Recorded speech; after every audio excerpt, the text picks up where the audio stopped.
Okay, so we're here. It's we just got done with G1 day 10, and that was But now we're gonna do Ring of Honor presents Manhattan Mayhem. That had a slew of matches. It was a good show. It was a damn good show. So I guess we'll take this little by little and get our thoughts on it. Yeah. But okay. Well, let me adjust this, push this up a bit. Oh, that's better. That's better to get it off of our names that had no position anywhere else. So we're gonna do Dragon Lee versus Jonathan Gresham. That was a good match. Yeah, it was. It was a damn good match. Mm-hmm. It's just I can't even remember who won that. I think Jonathan Gresham won. And I think it was Dubious Means, won it? Yeah, I think so. And you know, Dragon Lee, he came out in that beautiful blue and red. Yeah. That was beautiful, you know. And I do remember the match had tons of counters. So it's been a while since we've seen this, so please forgive us on this. But shit, itching again. Probably put some more oil on. God damn. Yeah, that's I remember multiple times he tried. A few times later in the match, Gresham tried to get the octopus hold on the Majigatame, and it was just not really happening. I wish I could remember this match. I really do. I really do. But I think Jonathan Gresham won. It was a good match. I just can't remember who won. Yeah, we can't remember who won. Who's sorry? Let's know in the comment section who won and how if you saw it. And yes, we could have just watched. We clipped through it real quick, but we'd rather do this raw and honest, be honest about it and whatnot. So, you know, we can't remember who won. Man, all this shit going on. Anyway, so if that turned y'all off, we're sorry. We're sorry, but stick with us. Stick with us. After that, Coast to Coast, which is a team I rarely see, so I don't really have much connection with them. No. Versus Soldiers of Savagery, which we've seen, I think, 2 times. And 3 times, and they're decimating every time they show up. It's old school WWF style. Yeah. Not WWE, but WWF style. And that's good, you know. They're doing it that way. And then the Bouncers, that was versus them. And, okay, let me just say this some shit. Soldiers of Savagery, if they weren't bullshitly thrown out, they honestly would have won the match. They sure would have. So you gotta stop them because they're new to Ring of Honor. So to prevent them from, and it's a smart ploy. You disqualify them so they can't lose, but they also can't beat anybody. And when I say lose, a DQ is a loss. Yeah. That's a loss. But the way people are emotionally, you didn't get pinned or submitted so you didn't or lose. counted out. Yeah, so you didn't lose. So that helps them go over. Especially because, I mean, you know, put somebody through a table. Okay, that's how that worked. Yeah. You get disqualified. But the match should have been thrown out because once they're disqualified, the ones that they put through the table are the ones that would win. The other team gets nothing but time in the ring. That's how wins and losses go. But see, that is only reserved for people that actually know about wins and losses and how 3-way matches have been traditionally done. And oddly enough, the one that got put through the table were the ones that won. Yes.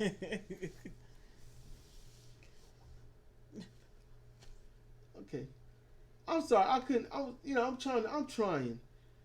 I just got foggy brain. Coast to Coast, they're missing something. A lot. I don't know what it is. They both have ability. They're both, good performers in the ring, and they're exciting. No, seriously. I don't know shit about them, but I know when they come out, I'm like, oh, this is gonna be an alright match. Yeah, but they're missing something. they don't have that tag team thing. Mm-hmm. There's a thing that every tag team needs, and they're missing that one thing. And that one thing is, how can I say, I'm going to have to call it, for the lack of a better term right now, the Dudley factor. Okay. When you save your partner, when you have that second sight for your partner. Okay. You know, they it's don't... an actual partnership. Yes, they throw double team moves together. They look like two guys who are trying to work together, but they aren't partners. Yes. Just because you fucking don't mean you know exactly how to help fuck them right. You have to learn that. You can't, you know, sexually, you got to be with someone. Learn that person's rhythm, their style. You know, get acquainted with what their comforts are within that sexual area, and then you bring them to climax. They don't have that. What it is two people that's never met. They get together, they're screwing, and both expecting the other to do something great, but it's not going to happen because all they can do is just bump uglies. You know? I don't know why it's called bumping uglies. Mine is pretty. Ain't nothing ugly down there. It's fucking gorgeous. That's a handsome motherfucker. What's up, man? Well, I'm just saying. What you looking like that for? Oh, what? You got words? I ain't got words, man, but you talking to him like he gonna talk back. Man, they do talk back. What? They never talked when I was around. They ain't got nothing to say when they doing it right. What? I didn't say I haven't said a word. Shit. So, that's what Coast to Coast is missing. Right now, all they got is a premier move, which is basically the stereo version of the Van Terminator. I don't like their name. Coast to Coast. In truth, I think about Space Ghost. Yeah, I don't... I know who they are. I've got a 42-inch neck. Radius. I don't like their name. You know what? I'll tell you this. I don't like their name either. No, I don't like their name at all. You ask me if I like their name, I would say no to you. That's all I can think about. That's all that's in my head. The Bouncers Fuck won. Coast to Coast. Fuck them. The Bouncers won. And they were in the middle of doing that. How the Bouncers win? They ain't got no teeth. But they don't need teeth for their finishing move. Malonas is jumping on them from the turnbuckle. I like Malonas so much. That big dude can move. I like the way he move in that ring. I love his style. I do. You know, I'm just saying, if he come down that way, I'ma still like him. But I'm impressed every single time he's in that ring. I liked him the first time I saw him. Mm-hmm. You know, they won, and then TK O'Ryan and the homeless looking dude from the Kingdom. Yeah. The Horror King. To keep the action going, they came in, ran in, and jumped Jeannie on. Marcellus. Yeah. They came in, jumped on, and they had the red balloons. The it balloons, and then they came out and they put the they chairs all out. Floats. And the homeless looking dude started smoking and talking about something. I fast forwarded because they weren't wrestling. Yeah, I was like, what? I don't really care what you got to say. What? But then it carried on into Rouge versus TK O'Ryan. I think TK just stayed out there, and he was looking his own brand of homeless. Rouge. He had on some jeans that made him look extra skinny and extra worthless. Rouge. And then Rouge came out Rouge. and made him look completely worthless. The Toro Blanco. That was a one-sided match. I think Rouge. No, Rouge sold that sold shit. for TK O'Ryan for like 5 minutes. And then he was maybe like, 7. Chop me, man. Like, chop me. Chop me. Where's your balls? No. He chopped him. And then he was like, chop me again. He chopped him again, and the chop was weaker. And then he chopped him again, and he grabbed him. Where's your balls? And then he might as well just been patting him on the chest because all the power was gone after that. He absolutely demoralized him. He emasculated that guy. He deballed him in front of everyone. Just deballed him. And, you know, got him ass in the corner, gave him the horn, so it was over. And then the miscellaneous crowd member that comes out. I mean, Cedric at first fast forward. I was like, who's this dude? Is it? Oh, okay. It's him. Yeah. I was like, it's Dalton. It's Dalton. It was so. It took what, 2 seconds? Yeah. And then the commentators got to go with this shit. I'd have been like, you're not fooling anybody. But and then here's the thing. When does Roosh cater to the fans? He don't cater to the fans. No, he doesn't. He never caters to the fans. He comes in, he do his thing. He stand up on a chair, and pose, and then he walks the fuck out. Yep, that's a Roosh. I don't know if y'all noticed this, but I like Roosh. And I'm like, look, the commentators got to sit there and be like, who is this guy? Who is this person? It's like, are you kidding me? And look, at first I was like, okay, I'm going to try to mark out at first. All right. That's my goal. I'm like, somebody jumped over the railing. I don't know who it is. So I try not to pay attention to body structure. I try not to pay attention to style of the attack. I try not to skinny jeans like that. And I try not to pay attention to certain skinny jeans. I try to do that so I can mark out as best I can. But no, I'm like, you're going to come over there and you consistently stay in a squat position. The only one that's going to do that in the ring is Dalton. That's first and foremost. Second, he picks him up. If you're a street person and you're going to grab someone to pick them up, you're going to grab them by like their head and their wrist and try to half drag their ass because you don't know what the fuck you're doing. Mm-hmm. You're just mad and shit is going 1,000 miles a second in your head. Your vision ain't right. So you just grab a clump of head and a clump of meat at their hand and you're just trying to get them up so you can fuck them up. No, he has to grab him in a headlock and around the side like a suplexer. I'm like, you picking him up like a wrestler. I was like, I can't mark out like this, Dalton. Okay, I'm gonna interject just one second. Interject because and this is not wrestling related, and it's gonna take me 7 seconds. Anybody who's watching this, T. Jones, anybody, why must men wear skinny jeans? There's no room for nothing in there. I'm not even gonna try. That's all I want to know. If you know the answer, if you have the key to unlock that question, please do. I do not understand the point of skinny jeans. Do they not make jeans for men anymore? They got danglies. They need space.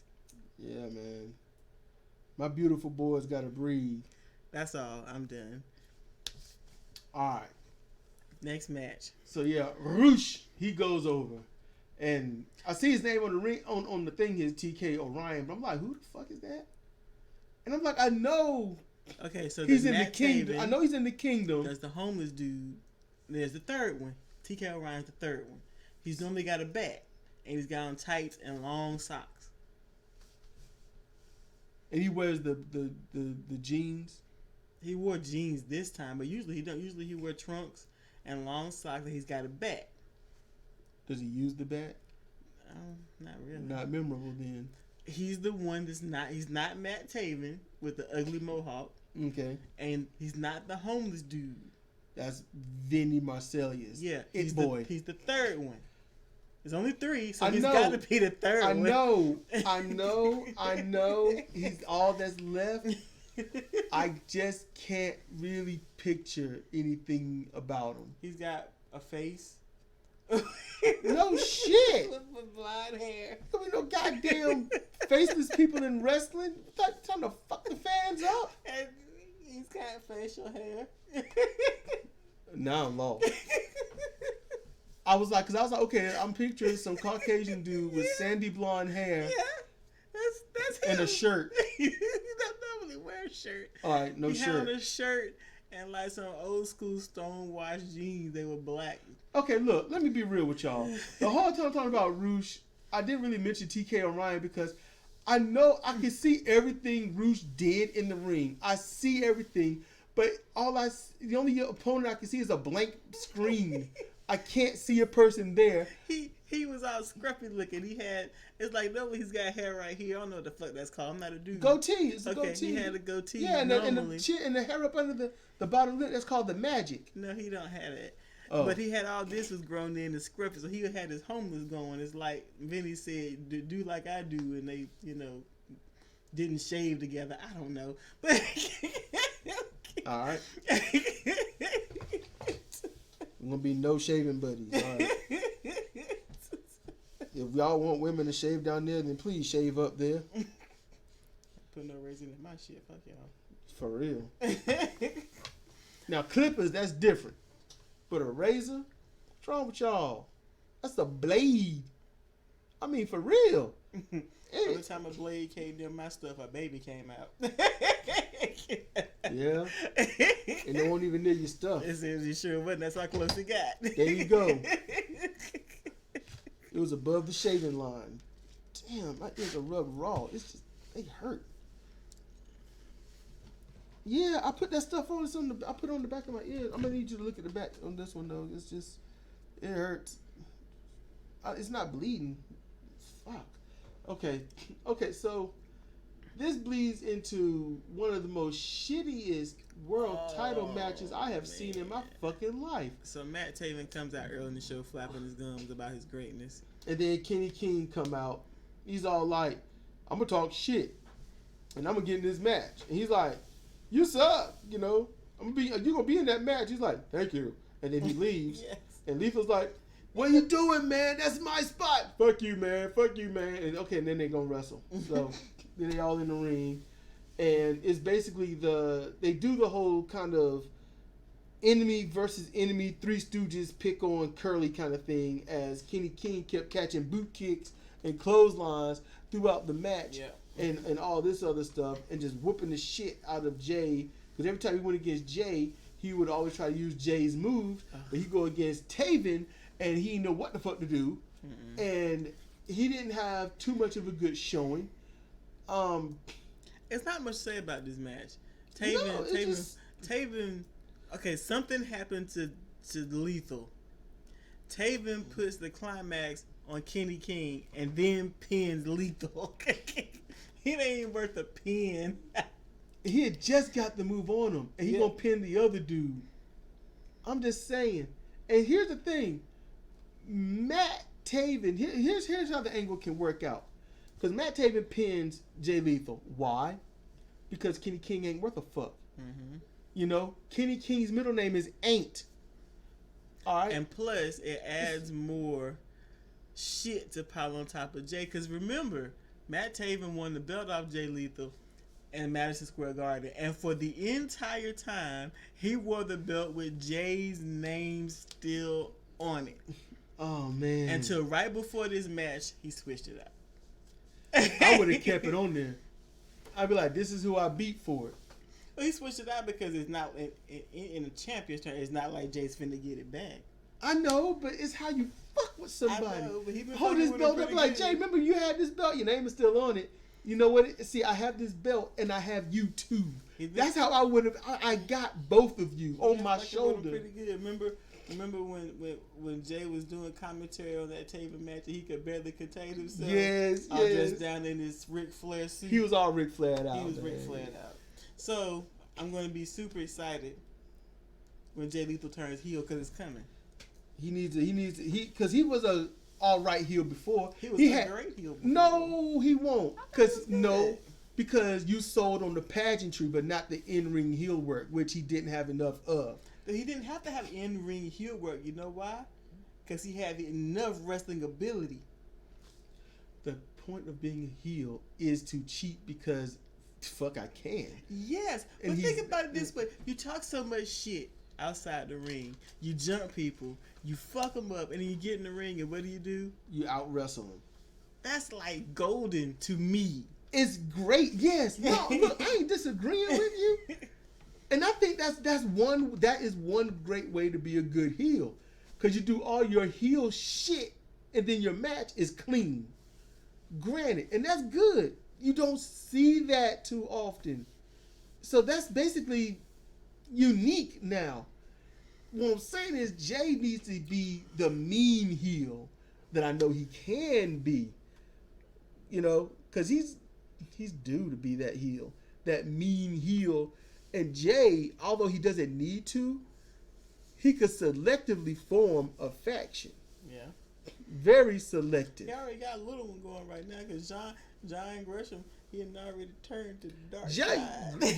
Gresham, he's already He turned. had already turned to the He's dark like, side. I try to be good. I try to do it that way. And you know what? It don't work. Ain't nobody trying to have honor. Ain't nobody trying to do this. You know what? You mad because you fucked up. You had your shit going, and then you stopped. It's like, look what I'm doing. I'm playing that game, and I'm beating them at it. Because you can't be honorable and win. You can't win with honor anymore. So, he's doing what they're doing and winning. There you go. Great storyline. Feeding Jay, because he fed Jay. Mm-hmm. And then Jay at the end of the match, he's like, you know what? I got beat. That's cool, Taven. Shake hands. Taven's like, this guy here, ball kick. How you like me now? Jay's like, man. And, you know, that's it. But, you know, maybe he'll go heel. If he do, I'll be happy. You know, because Ring of Honor, once Jay goes heel, somebody's going to go face. Who will that be? Probably the Briscoes. Either the Briscoes, it ain't going to be Roosh. It damn sure ain't going to be Roosh. Maybe they'll have mercy on us and let Dalton go back face. Oh, that would, because Dalton is an amazing. He's a horrific heel. He's horrific. No. Okay, calling somebody some kind of sandwich is not me. Yeah, really. He's cringeworthy. That's what he is. You just want to go. Ugh. Yeah. Every time he comes Dalton out, Castle as a heel is like a gentle, soft, loose-handed handshake. I got one of those today. Ugh. Did you wipe your hand off? No, I didn't wipe my hand off. I would have wiped my hand. I was like, ugh, it touched me. Ugh. That's what I would have been like. It's just She was being very helpful, but she had a loose handshake. I can't deal. I ain't trying to say you gotta power grip my hand. Don't grip my hand like you're jacking off. All I'm saying is just shake my hand. He ain't trying to prove who got the bigger nuts, because a big pair of nuts just get in the way anyway. I like mine medium to small, compact, so I can just get the work done. That's it. What work? Big balls get in the way of stuff. Do you know how hard it is to type? You got big balls. You got to control your shit. They should be that big that you can't type. You a woman. What do you know? What?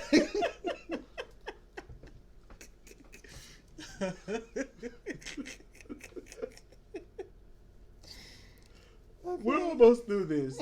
We got 2 matches left. Okay, so it's Lifeblood versus Villain Enterprises. So Lifeblood. So what the fuck? I saw the type. I see the typo. I'm late, y'all. My bad. Hold up. Life. Yeah, man. That's boy. That life is. There you go. Yeah. Let me slide that. Oh crap. Let me slide that over. Y'all see, if y'all look at the screen right now, I'm moving this all over the screen because you know it's funny that way.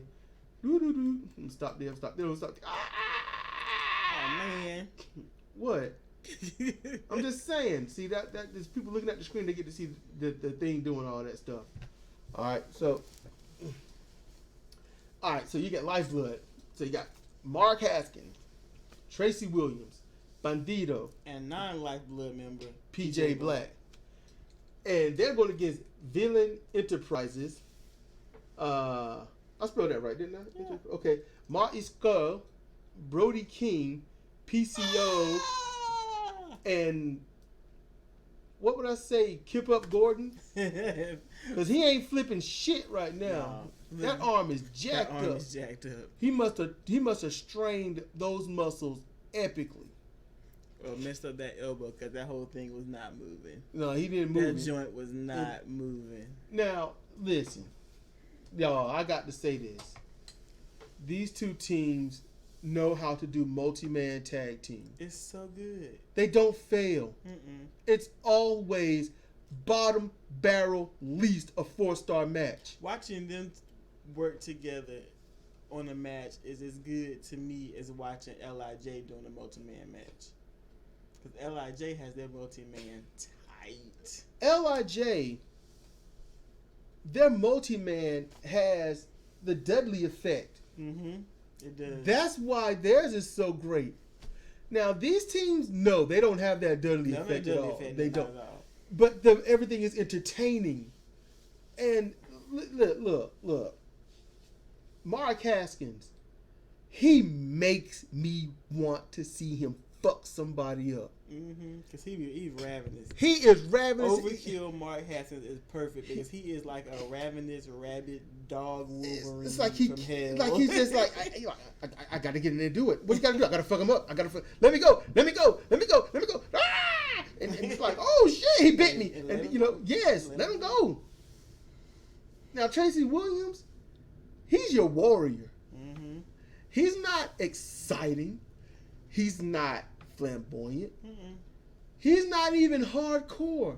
He just bring it. Yes, that's what he does. He just gets in the ring and it's just, you want to fight? We gonna throw down. And he's the first one up there like, man, I'm gonna fuck you up. And then I'm Haskins Tracy Williams, and I came to fight. Yes. And Mark Haskins is like, whoa. You gonna say some wrong things, so let me get on the mic instead. Because Tracy's like, I'm going to initiate that I fucking hate you. And because I hate you, we all hate you. So now it's the sister girl thing. We all hate, and they don't even know why, but they in on it. And so everybody hates everybody. That's why Tracy's like that instigator. And it's a quick one. And Bandito, I don't know really how long he's been in Lifeblood. But he's strong as like 5 octane. What is wrong with he him? He is freakishly strong. Get that man some weed. Calm him down. He must have been slinging cows on the farm with Davey Boy Jr. That man is not human. I got to say it for him. PJ Black, I'm going to be straight up with you. Should have been a world champion a long time ago. Yeah, he shouldn't be doing these 4-man tags. No, he shouldn't. Singles. Singles? He was doing singles, but he was, early mid-card. He needs to be... PJ Black, I'm being straight up, he needs to be in singles and doing 4.5 to 5-star matches at least every 4 months. Because he is awesome. PJ Black, he's polished, is underutilized, underappreciated. Now, I know he's been wrestling for a long time, and I know he's done a lot of great things, and he does have some 5-star matches under his belt. So he's got room for a whole lot more. Yes, PJ Black is somebody that basically is still growing. That's how it looks to me. Like he's still just getting started in his enjoyment and all of this. I don't know how he truly feels. I'm just going to know what he shows me in that ring. And that is somebody that I would have had as my world champion a long time ago. It wouldn't even been Matt Taven. I would have skipped Matt Taven. It would have been this guy. It takes more than just awesome ring music. It takes awesome in-ring ability. You can't be my champion coming out in your grandmama's robe. Oh my goodness. You can't do that. But I would have put PJ Black right then. So let me go ahead and talk about this match. This match, hardcore match. Villain Enterprises, Marty Scurll, awesome. Always awesome. Brody King can never stop impressing people. That man is the moniker of impressing people. He is it. He is breaking the big man mold. He has torn it the fuck down. PCO, Mr. Revitalization to the point of hurting himself and still carrying on. Because pro wrestling, just like the circus, the show must go on. It don't matter who gets hurt. It don't matter what safety net don't show up. It's got to go on. And Flip Gordon, he's got his sinister mug going in the very least. I wish he wasn't hurt. Yeah. But he's got to put food on the table, so he's out there. So as much of a disappointing show that he is, that arm is damn near 70% of his whole repertoire. He can't do shit, but he's out there doing what he can. So while he's out there just being a presence, even if he just gets tagged in, a few chops, go back and forth, and he get out the ring, I'm fine, because I get it. Most of these wrestlers, if not all of them, has earned that from me. If they get in hurt and they're hurt and they don't do much, fine. But even when he got in the ring, I said, this dude is just one Fujiwara armbar from losing the match for all of them. And they took him out the match, ran him to the back, came a 3-on-3. Now, I'm gonna be honest with you, Villain Enterprises, 6-man tag belts, the plague belts. The plague belts. That's what I call them. Those are the most gorgeous belts I have fucking seen. They are beautiful. Mm-hmm. Marty Scurll did not get in the ring this time and do Marty Scurll. Mm-mm. Marty has let Brody King, PCO, shine. That's all they do is shine. Marty, it don't matter how much of a heel he tries to be in that ring. I don't even know how much of a jerk or real or decent person he is in real life outside of it. But it shines in every one of his matches that this dude is self-sacrificing. Because he has no problem putting his guys over. And in this match, every human being in that ring got over. Yeah. Nobody was left out. Everybody was flying. Everybody. Marty Scurll, the lightest one in his group, is the one that doesn't do the high flying. Just think about Brody that. And PCO dive through and off something. They can't. PCO can't wait to jump on something and look stupid, and he's just having fun. This dude has revitalized his career after WWE absolutely underutilized him. Because when we first saw him all those years ago, we was like, this dude is going to be a champion. I don't even remember. Remember, he was the pirate. Something, I can't remember his name. But I could look it up on Google right now. I'm not going to do it. But he was that pirate. And, I mean, he came in, he had the swashbuckling with the sword and all this other stuff. And there was one point he slid in on something, I think, a wire or something. I don't know. But he was amazing in WWE, and he was still holding back. I have no memory. None at all. I know you don't, but you was impressed. Out of all, he was up there in that range of La Resistance. That's how you felt about him. Okay. At the time, and I was just like, why is this dude always opening matches? Why is he not getting a chance at anything? Because I was like, this dude going on wrestling ability, what you see in the ring, he would destroy The Rock or Triple H or Steve Austin. He never, they never went against, they never did that because, he's just opening act, Mm-hmm. But I love that these two, Brody King, what the fuck? Climbed the top rope, jumped down on the bottom rope, he's doing the whole, Lucha stuff. Yeah, Lucha, but who is it? El Fantasmo. Yeah. Doing what he was doing. And I'm just like, are you kidding me? And I was seeing Brody King in New Japan. He was doing all that crazy stuff too. I was just like, y'all can't sleep on Brody King. Mm-mm. You can't. That dude is awesome. He is amazing. It was just certain people I would have had as a champion a long time ago. I really would have. PCO needs to do more singles matches. And I'm sure doing the tag matches is pretty much. I mean, he gets assistance and do all the other stuff that he probably can't do in singles. His knees are heavily wrapped. Mm-hmm. They got 2 mega braces on them. Maybe he needs to come down and weight and stuff, get the pressure off his knees. But, that match, hardcore. It was tables. It was chairs. It was move after move. There was no resting. Everyone, every spot was hit. The limelight was theirs. Was that a hardcore match? No, it wasn't a hardcore match. They just did it. Okay. Yeah. Ref is like, all right. All right, cool, do it. But every time they get in the ring, it's a street fight anyway. This is what they do. And maybe that was the blow-off match. Who knows? But either case, they can't do this every damn week or every pay-per-view. Somebody's got to say, wait a minute, someone needs to advance. It ain't about sometimes winning the belt. It's about how well you do before the match is over. Yeah. And I like watching the whole match, Lifeblood, Villain Enterprises, those 2 teams are premier and should be moving forward. That's what they should be doing instead of just round robbing each other and stuff. And I can't remember who won that. I thought that Villain Enterprises won. That's what I thought. Villain won. With PCO getting the win. That's what I thought. I can't remember. It's been so many days. And it sucks because I'm sitting here like I can see all the stuff that happened in the match. I just can't remember who won. Hell, it might have been Lifeblood that won. And that sucks. You know what? Fuck it. I'm gonna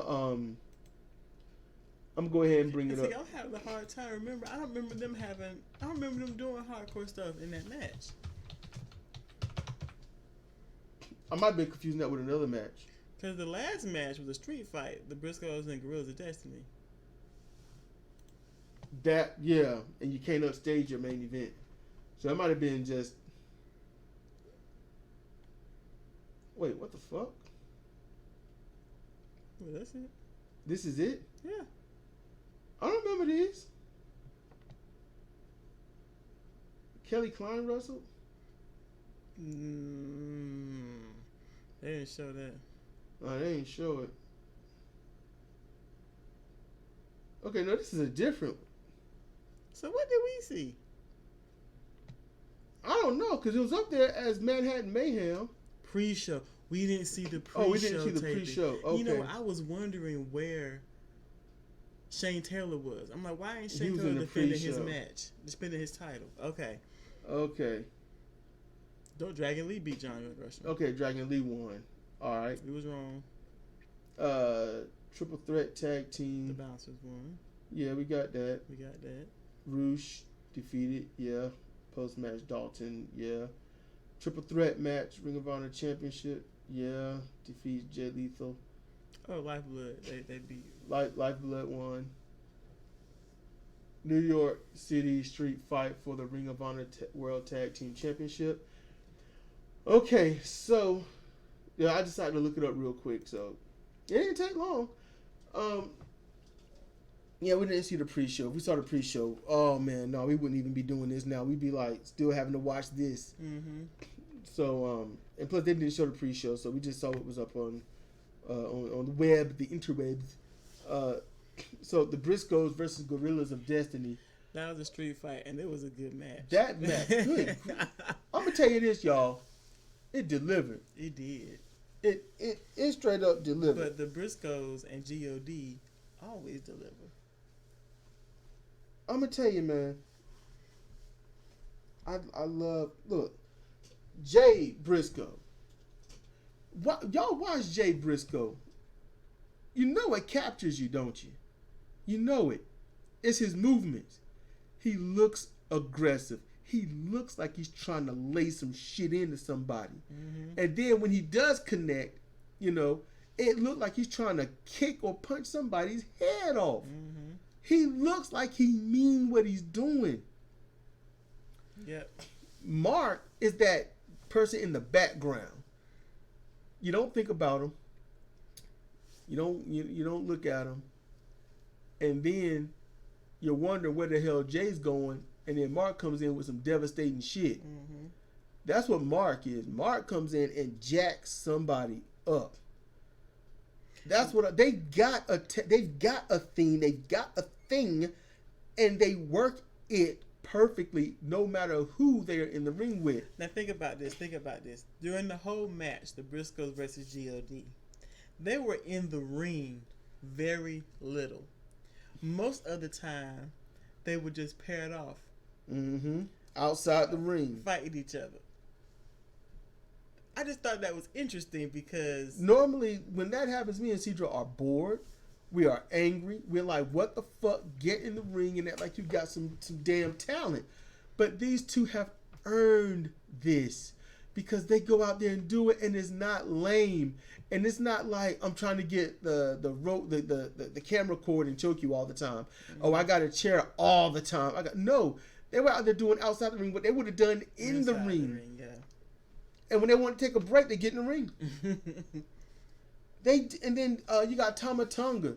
It's strange seeing him in the States. Yeah, it is. It's so strange. And I'm like, I wonder how he feels being in the United States. Granted, live here, grew up here, but still, you know, it's got to feel weird. Because it just looks weird. But man, and Tama, it's bad enough in New Japan he don't look like the biggest dude there. He come here and I'm like, oh, you are so not the biggest dude at all. Mm-mm. But yet, his fire, he makes himself look just as equal to anyone else. Because he Just like Jay paired off better in terms of brutality against Tongaloa. Mm-hmm. Those two paired off. That was right. It was just because Tongaloa, he's the one that's like, bring it. You know, he's the one that's like, he feeds off of getting beat on. Mm-hmm. And I love that. You know, and Jay's like, I'll beat on you. Tama and Jay pairing off. If they be jaw-jacking. Yes. And you're like, y'all don't like each other for shit. Talking that shit and whooping each other's ass best that they can. And Tama just a character. Tama Tonga is a great character. He is having fun at everyone else's expense. It is funny. Mark and Tongaloa, they paired off and the cameras didn't really want to show too much. Because it was sort of like Tongaloa just whooping his ass. And then Mark would come back with a little something and then just sort of wait it out a little bit and then do something, wait it out, and then every time they show back, Tongaloa's whooping his ass again. So it was strange. It's strange for those how they kept pairing off. Mm-hmm. But they did well. Yeah. And they beat each other in the tables, chairs like crazy, the fans, the guardrails. They didn't do a Rouge. Oh, bringing it back to what Rouge did, that was funny when he threw TK into a human being. Oh, he launched him into that dude. And he finds him every match. He finds this dude and throws a human being into this dude. Then they bring tables out for the tag team. Not tables, ladders. Did a ladder come out? A ladder came out. They used ladder. They did everything. It was a damn Donnybrook. It was great. Mm-hmm. And just to be honest with you, yeah, I know the Briscoes won. We know that. Yeah. They got their belts. Yeah, I knew they would. And it looked good. It looked good. I don't agree, but I can't deny it because it makes sense.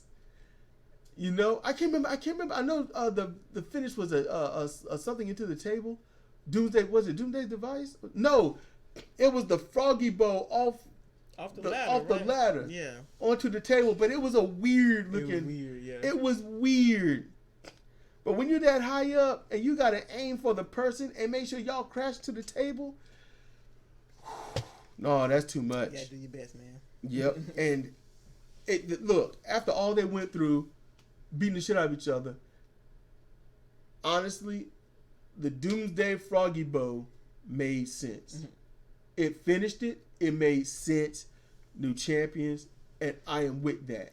And shoot, GLD, they had the titles for what, like 4 months? Yeah, they had them belts for a while, but they only defended them twice, I think. I think it's the third time. A third? Yeah. Cool. But you know what? If Gato got any decency, he won't have them lose the IWGP tag titles. And God damn it, Gato. Because Gato, these belts should be prestigious. The Briscoes, see, the Ring of Honor tag team titles, not prestigious. But their tag teams are prestigious. Mm-hmm. The Briscoes are the belts. Mm-hmm. Without the belts, it's like, okay, you didn't beat the Briscoes, so what the fuck makes you think you should even be a title contender anyway? It's like, but the Briscoes ain't even in the contendership for it. Yeah, but they don't matter. They're 11-time Ring of Honor tag team champion. Yep. And every year the Briscoes have only gotten better. Mm-hmm. And right now they're damn near unmatched. And I appreciate watching them. I do. So we've talked about this. It's we've corrected our mistakes. It's been 43 minutes. I know that's really long. Sorry about that, guys. You know, we're gonna try to. It's been a few days. We're gonna it's been a few days. We're gonna try to be a little more up to date on stuff and try to get it talked about when it happens instead of waiting damn near a week and a half or whatnot. We're gonna do our best to keep up on this. Sorry about this, but we want to be honest. You know, no BSing around, no watching it back and then talking like we just remember stuff so easily. Nope, we want to be honest. So, you know, please, if you can, share, like, subscribe, all that good stuff. The attention is needed and is appreciated. Please leave your comments, jaw jack us, correct us. Give us, if you're a pro wrestler, give us a link to your matches or something, and we'll definitely we'll talk about it. Talk about the match. We're good for that. I'm working right now. I'm working with my co-host John Newby, making up wrestlers in Fire Pro Wrestling World for Pro Wrestling Holland. The one I made up is Young Money Chong. He's already made up by them, so I'm gonna have to yell at Newby about that. Okay, I think I most likely did a better job because mine wrestles the way the dude actually wrestles in the ring. So you can check that out. I tweeted about that. If you got interest or things you want me to cover, things you want me to watch, and comment on, tell me about it. Let me know in the comment section, or let me know up on Twitter, or come over to my Discord and you can leave messages there or whatnot. It's all good. Contact me in one of those ways, and I didn't put it up here, but there's still questionscr@gmail.com. They're still there, so there's many ways to get to me, many ways to talk to me. So we're going to get out of here. This is Cedric Kennedy for Comparative Reasoning, and CR Fire Pro, and then Cedric Owens for The Wicked Orchard. Thank you for listening.